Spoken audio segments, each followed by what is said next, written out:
Hi, ಎಲ್ರಿಗೂ ನಮಸ್ಕಾರ. ಎಲ್ಲರೂ ಹೇಗಿದ್ದೀರಾ? ಚೆನ್ನಾಗಿದ್ದೀರಾ ಅಂತ ಭಾವಿಸ್ತಾ ನಾನು ಕೂಡ ಚೆನ್ನಾಗಿದ್ದೀನಿ. Welcome back my YouTube channel.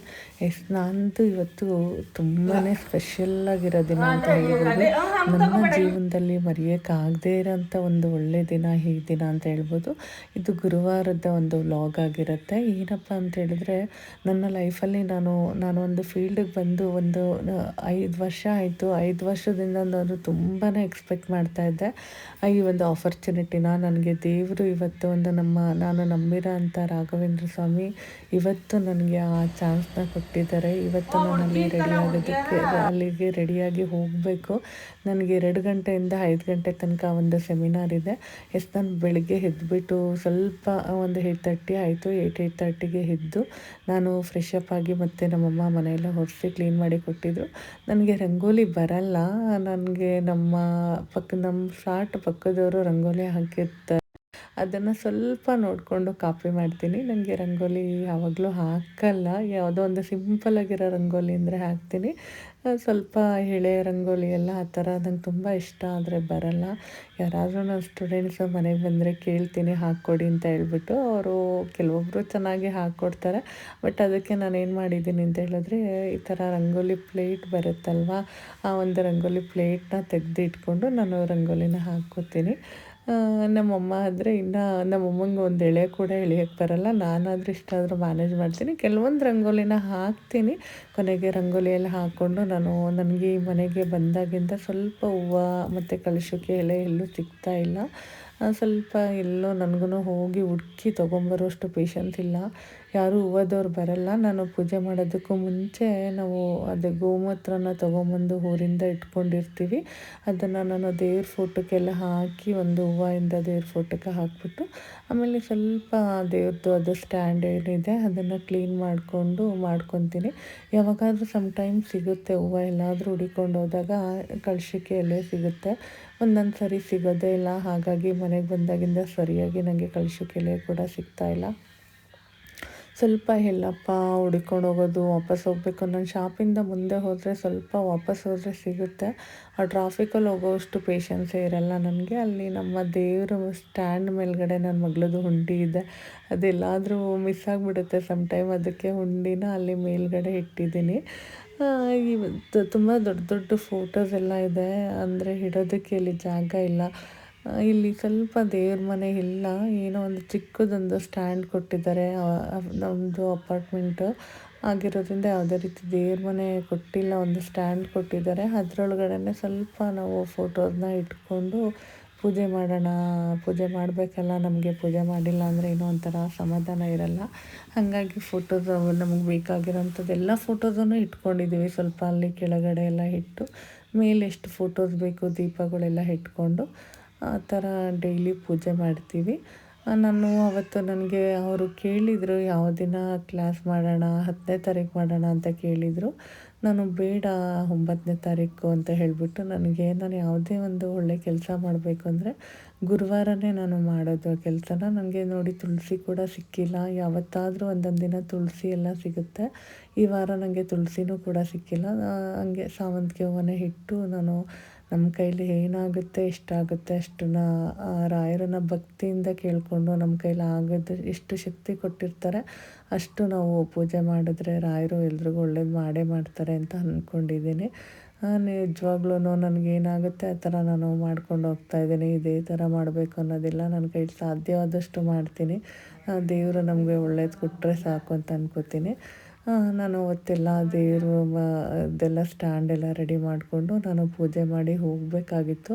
Already time 11 ಗಂಟೆ ಹಾಗೇ ಹೋಯಿತು. ಟೈಮ್ ಆಗಿದ್ದೇ ಗೊತ್ತಾಗಿಲ್ಲ. ನಾನು ಎಲ್ಲನೂ ರೆಡಿ ಮಾಡಿಕೊಂಡು ಸ್ವಲ್ಪ ಮೇಲೆ ಇಟ್ಟಿದ್ದಾರೆ. ಅದು ಹೈಟ್ ಜಾಸ್ತಿ ಇದೆ. ಅದು ಚೇರಲ್ಲಿ ಹತ್ತಿ ಮಾಡಬೇಕು. ನನಗೆ ಹೈಟು ಸಾಕಾಗಲ್ಲ. ನಾನು ಅಷ್ಟು ಹೈಟ್ ಇದ್ರೂ ನನಗೆ ಹೈಟು ಸಾಕಾಗಲ್ಲ. ಎಲ್ಲ ಇಟ್ಕೊಂಡು ನಾನು ದೇವ್ರ ಪೂಜೆಗೆಲ್ಲ ರೆಡಿ ಮಾಡಿಕೊಂಡು ಪೂಜೆ ಎಲ್ಲ ಮಾಡಿಕೊಂಡು, ನಮ್ಮಮ್ಮನೂ ಸ್ವಲ್ಪ ಅದು ಇದು ಟಿಫನೆಲ್ಲ ಮಾಡಿ ಹೆಲ್ಪ್ ಮಾಡ್ತಾಯಿದ್ರು. ಆಮೇಲೆ ನನ್ನ ಸ್ಟೂಡೆಂಟ್ಸ್ನ ಬರೋಕ್ಕೆ ಹೇಳಿದ್ದೆ, ಒಂದಿಬ್ಬರನ್ನ ಜೊತೆಯಲ್ಲಿ ಹೋಗೋಣ ಬನ್ನಿ ಕರ್ಕೊ ಅಂತ ಹೇಳಿಬಿಟ್ಟು. ಕ್ಲಾಸಿಗೆ ಎಲ್ರೂ ಒಂದು 3 ಗಂಟೆಗೆಲ್ಲ ಬರ್ತಾರೆ. ಪಾಪ ನನಗೆ ಅಲ್ಲಿಂದ ಕಾಲ್ ಬರ್ತಾನೆ ಇತ್ತು, ಸ್ವಲ್ಪ ಬೇಗ ಬನ್ನಿ ಬನ್ನಿ ಬನ್ನಿ ಅಂತ ಹೇಳಿಬಿಟ್ಟು. ನನಗೆ ಹೋಗೋದಕ್ಕೆ ಆಗಿರಲಿಲ್ಲ. ಮನೆಯಲ್ಲಿ ಸ್ವಲ್ಪ ಎಲ್ಲನೂ ರೆಡಿ ಮಾಡ್ಕೋಬೇಕಲ್ವ, ಎಲ್ಲ ರೆಡಿ ಮಾಡಿಕೊಂಡೇ ಹೋಗಬೇಕಲ್ವ.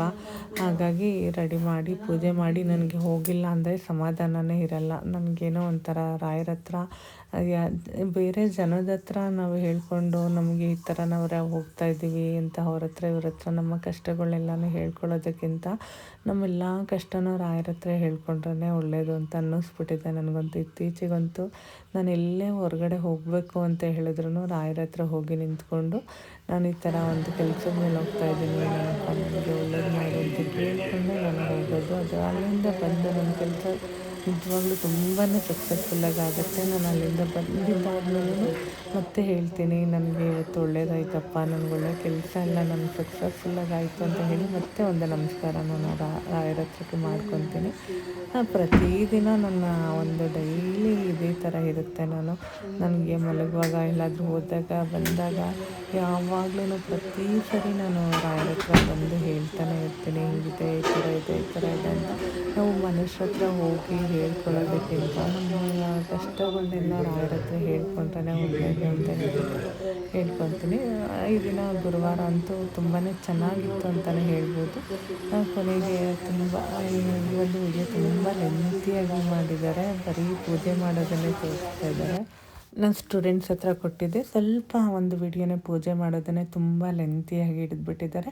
ಕೊನೆಗೆ ಪೂಜೆ ಎಲ್ಲ ಫೈನಲಾಗಿ ಪೂಜೆ ಎಲ್ಲ ಆಯಿತು. ನಾನು ರೆಡಿ ಆಗೋದಕ್ಕೂ ಮುಂಚೆನೇ ಏನು ಮಾಡ್ತೀನಿ ಅಂತ ಹೇಳಿದ್ರೆ, ನನ್ನ ಲಿಪ್ಗೆ ಒಂದು ಲಿಪ್ ಬಾಮ್ನ ಹಾಕಿರ್ತೀನಿ. ಫೈನಲಾಗಿ ನಾನು ತುಂಬ ಮೇಕಪ್ ಹಾಕಲ್ಲ.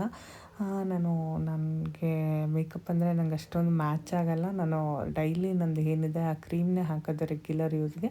ಇವತ್ತು ಸ್ವಲ್ಪ ನನ್ನದೇ ಇವೆಂಟ್ ಇರೋದ್ರಿಂದ, ನಾನೇ ಅಲ್ಲಿ ಸ್ವಲ್ಪ ಸೆಲೆಬ್ರಿಟಿ ಆಗಿರೋದ್ರಿಂದ ನಾನು ಸ್ವಲ್ಪ ಲೈಟಾಗಿ ಒಂದು ನನ್ನ ಸ್ಕಿನ್ ಟೋನ್ಗೆ ಮ್ಯಾಚ್ ಮಾಡಿಕೊಂಡು ಲೈಟಾಗಿ ಮ್ಯಾಕ್ ಫೌಂಡೇಶನಲ್ಲಿ ಮೇಕಪ್ ಮಾಡಿಕೊಂಡೆ. ನನಗೆ ತುಂಬ ಅಂದರೆ ನನಗೆ ಕನ್ಸೀಲರು ಕರೆಕ್ಟರೆಲ್ಲ ಹಾಕೊಂತು ಅಂದರೆ ಮೇಕಪ್ ಮ್ಯಾಚೇ ಆಗೋಲ್ಲ, ತುಂಬ ಜಾಸ್ತಿ ಆಗೋಗ್ಬಿಡುತ್ತೆ ಅನಿಸುತ್ತೆ. ಮೇಕಪ್ ಎಲ್ಲ ಮಾಡಿಕೊಂಡು ನನ್ನ ಔಟ್ಫಿಟ್ ಎಲ್ಲ ರೆಡಿ ಆಗಿತ್ತು. ನನಗೆ ಏನೇನೆಲ್ಲ ಬೇಕೋ ಎಲ್ಲದನ್ನು ಎತ್ತಿಟ್ಕೊಂಡಿದ್ದೆ. ನಂದು ಟ್ರಾಲಿ ಬ್ಯಾಗ್ ಎಲ್ಲ ಮನೇಲೇ ಇಟ್ಕೊಂಡಿದ್ದೆ. ನಾನು ಇವತ್ತು ನನ್ನ ಆಫೀಸಲ್ಲಿ ಇಟ್ಟಿಲ್ಲ, ಬಿಕಾಸ್ ನಂದಿನ್ನೂ ಕ್ಲಾಸ್ ನಡೀತಾ ಇಲ್ಲಲ್ಲ, ನಾನಿನ್ನೂ ಅಲ್ಲಿ ಹೋಗ್ತಾ ಇಲ್ಲಲ್ಲ. ಅದಕ್ಕೋಸ್ಕರ ನಾನು ಎಲ್ಲದನ್ನು ಇಲ್ಲೇ ಮನೆಯಲ್ಲೇ ಇಟ್ಕೊಂಡು ನಾನು ಸ್ವಲ್ಪ ಎಲ್ಲ ರೆಡಿ ಆಗ್ತಾಯಿದ್ದೀನಿ. ನಾನು ಬೆಡ್ ಕವರ್ ಕೂಡ ತೆಗೆದ್ಬಿಟ್ಟಿದ್ದೆ.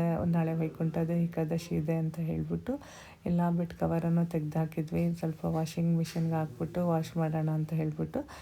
ಮತ್ತು ಇನ್ನೇನು ಧನುರ್ಮಾಸ ಕಳೀತಾ ಬಂತಲ್ಲ, ಎಲ್ಲ ಮನೆಯೆಲ್ಲ ಕ್ಲೀನ್ ಮಾಡ್ಕೋಬೇಕು. ಮತ್ತು ಸಂಕ್ರಾಂತಿ ಹಬ್ಬಕ್ಕೆಲ್ಲ ರೆಡಿ ಆಗಬೇಕಾಗಿತ್ತಲ್ಲ.